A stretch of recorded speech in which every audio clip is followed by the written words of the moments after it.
可能1年多2年前从50几万一直走到现在80万，80了，80了，已经到80万了。那当然可以被理解的，因为需求太大。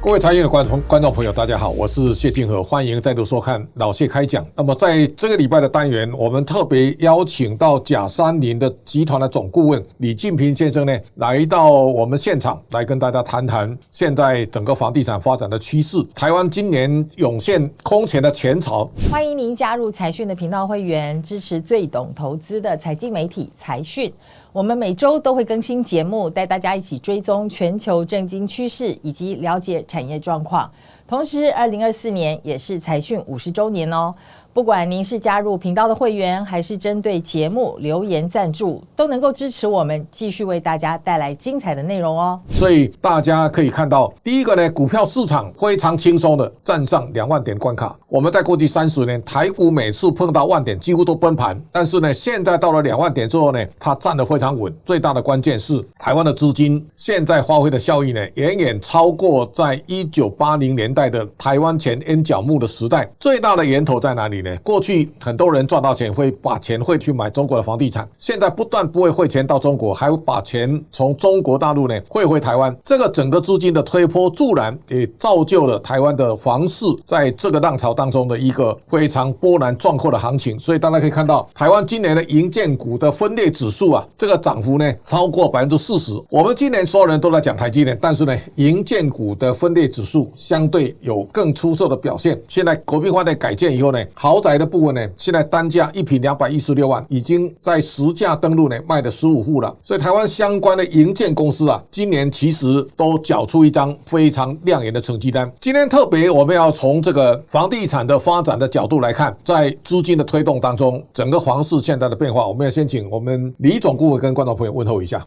各位朋友，大家好，非常欢迎。我想你先来谈谈在今年的房地产的发展，因为我一直觉得今年的资金的推升的力量啊是非常可观。最近我有朋友跟我讲，他说头份啊有一栋1坪单价50万的房子，我听了吓一大跳。为什么头份呢？我们以前都没听过。他说台积电现在很多工程师啊，因为新竹满出来了，开始买到头份去了。那包括将来有一些封测 COVA 水在那个地方，所以现在他造就竹科工程师，包括台积电的员工，现在大家都在自产啊，这样的一个狂潮，跟我们来剖析一下这里面新竹地区的房地产现在发展的盛况到底怎么回事？大家都在思考也很多朋友会问我，到底这个做什么样的分配？那还是很多人第一时间会想到，还是分配在房地产上。那所以呢，大家都会常常去问，到底要如何去选择这个土地，那或者选择这个房子。那以前呢，在早期这个年代的时候，我们其实还没有因为台积电这件事情看到全省。那也因为有高铁，然后台积电在整个台湾从北到南不同的点发展出来之后，其实这个事情就把早期我们只有把眼睛放在台北市、新北市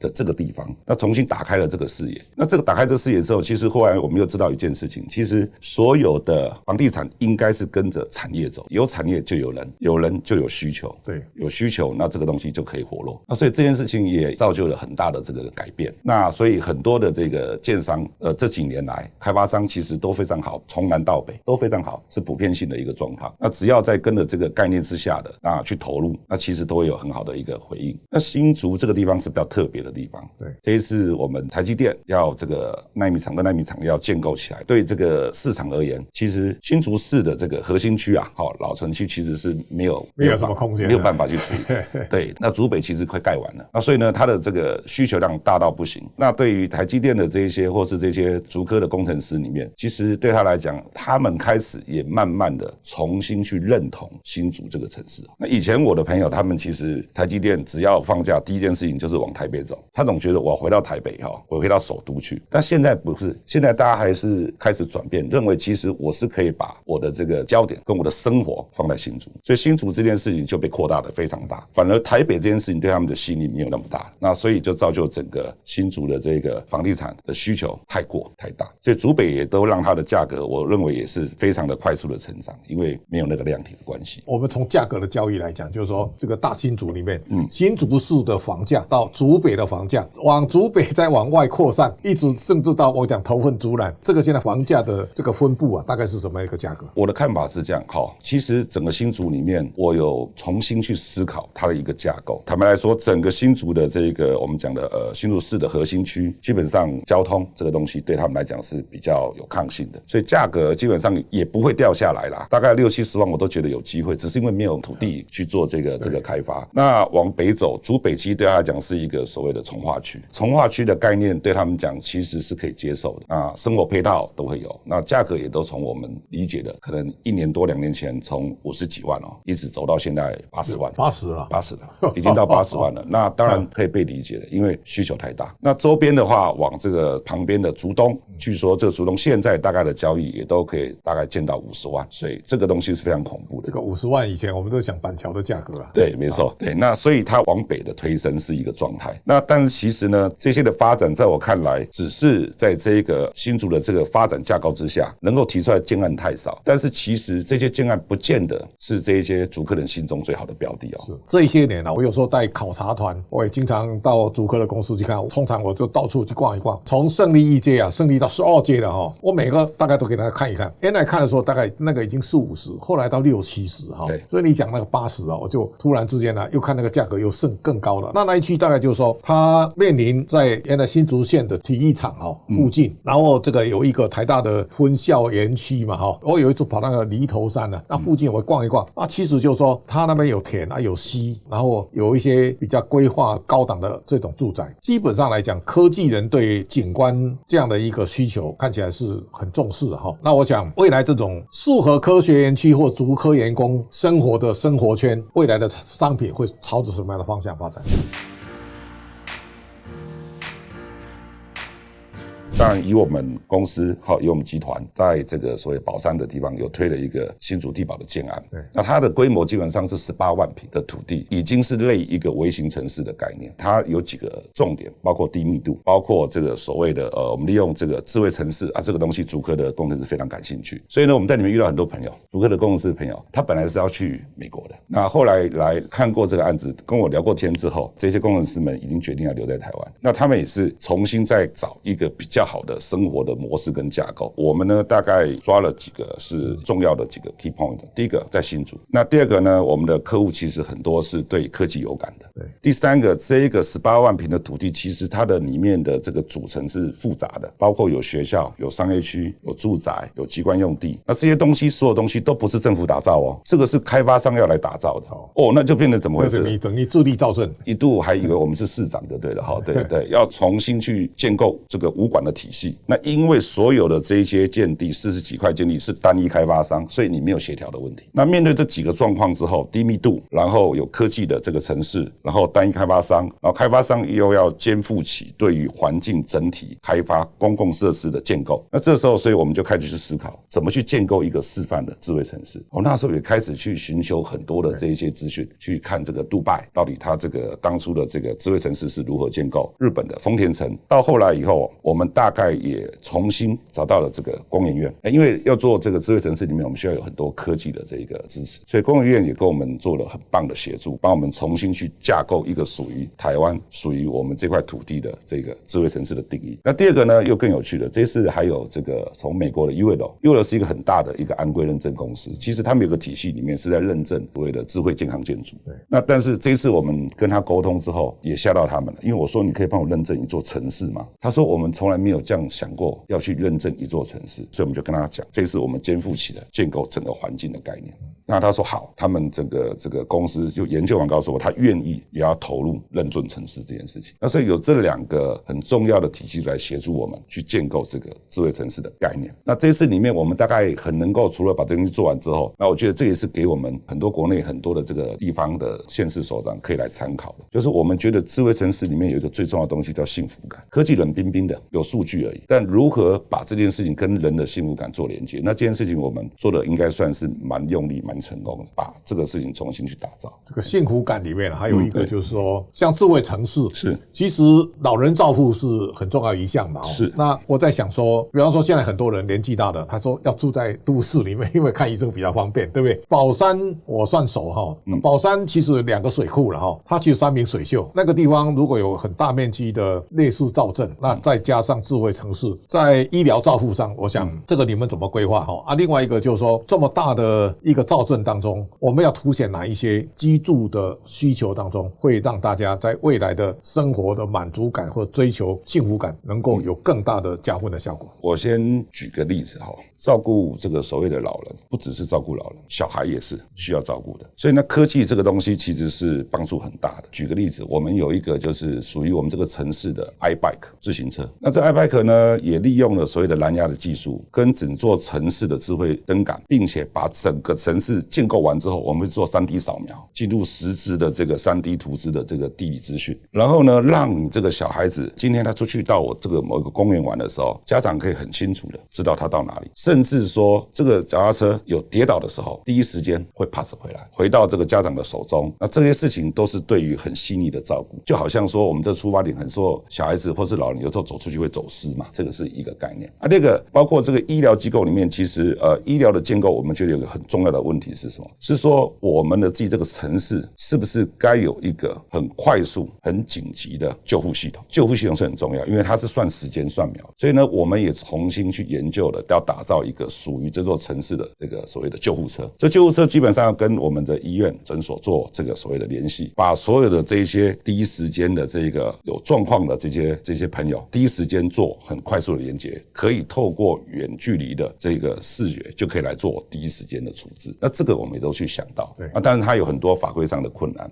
因为开救护车要有这个特别的 license， 那包括在这里面所做的这些救护都需要有 license。那刚好这个社区的体量够大，所以它是有条件去建构这件事情的。我想新竹地保，我听说你是在这当中扮演非常重要的总设计规划师的角色了那我想这样的一个产品在新竹来讲，它应该空前那今天有这个机会，你来介绍你的产品好不好？这个产品其实一开始的切入点我们就很清楚，我们面对的是一座城市的规划，不是单一建筑的规划。你们离竹科大概要8分钟，8分钟8分钟近了。而且竹科几分钟最大的定义是你会不会塞车啦。对啦，那个距离算出来是3分钟，那可能你开30分钟。我有一次塞车，我住在喜来登，然后我在车上跟大家在报告，我已经在车上已经35分钟了，然后我停下来才到体育场那里那个大概不到500公尺所以我才知道那个是很可怕的。对，那这个案子蛮特别，是因为这个基地有一个叫做双林路，而且这个道路基本上是很直接的联系我们新竹地保这个案子到竹科的道路，那这个是它地理上的优势。宝山在竹科后面，对，在后门。那刚才讲到说这个案子的规划，其实我们主要在这个规划里面，大概会把规划成2大类。第一大类就是所谓的我们的这个祝先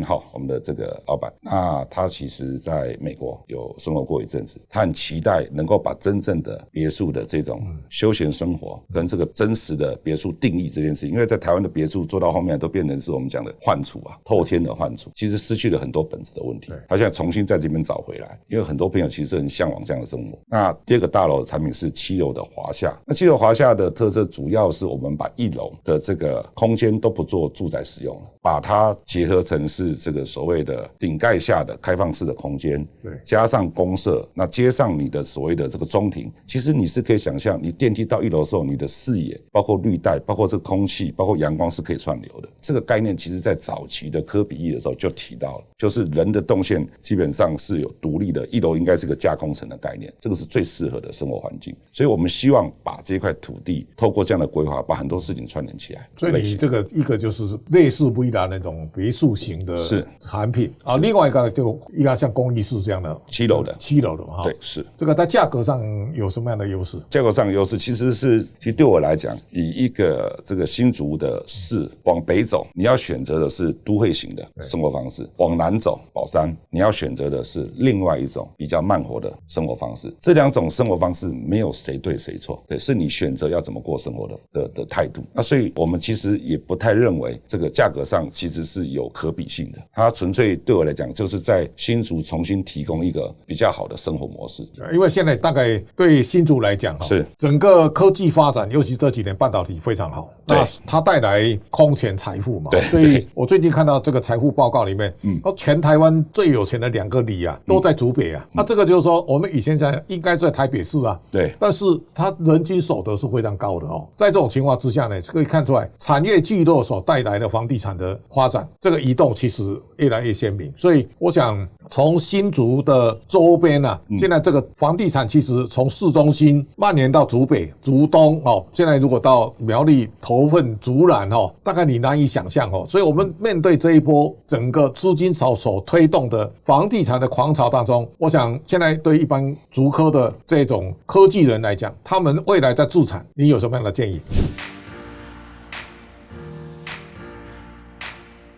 我觉得啦，比较好的思维方式是，现在大部分已经比较少是用投资的角度去看待这个，已经量变少了。反而你要重视2个事情。第一个事情是，这个房子如果是要拿来住的，它大概能怎么样来去丰富你的生活，这是重点。因为人生就是这样子而已，不是房地产就是价格，不是 location， 其实生活。那你要去选择一个生活。那第二个问题是在哪里？所有的这个单一建案，其实它会受到环境的变化有很大的影响啊。旁边可能还是老旧住宅，它可能需要都更，或者它的公共设施、公共的环境里面无法提升。那我要讲的事情是说，当然我是希望这一座城市你所买的房子，在这一个建筑的这个群体里面，它是不会老的概念，它是不会退流行的概念。其实台湾的房子退流行的很快，不管是美学，不管是思维，尤其现在这个所谓的科技又很进步。那所以我的建议啦，大概要用这2个角度来看待他选择房子的。这里面的建筑工法影响很大哦。你看台湾早期现在为什么要都更？40年前、50年前盖的没有电梯的公寓的房子，现在其实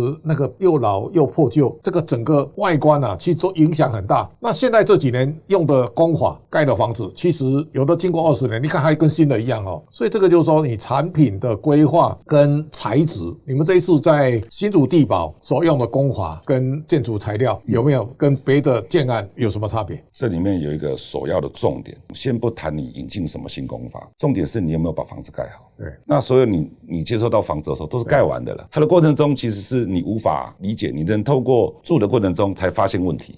发现问题都知识体大了啊！你看这一次这个大石那个就崩塌下去，那就不得了了。是，那我们公司其实整个集团有一个叫做建筑生产履历，那大部分的建设公司也有生产履历，但是它是整栋，那我们是以户为单位，甚至让买的朋友都亲眼来看到每一根钢筋，每一根这个水管的配置等等做的所有的报告跟记录，就像是一个你从小到大的这个所有的记录。那等到我们房子要交给你的时候，是把你的记录全部可以看到，好像是 X 光把之前的过程全部扒开来看。那这个是我觉得第一个态度上透过透明化来够建构信赖。那第二个事情是我们的有很多的这工法，举一个例子来讲，当时我们评估过这个案子大概有20几万坪的楼地板，我们算过了，大概如果我们用传统的工法，我要砍掉3座大安森林公园的树木。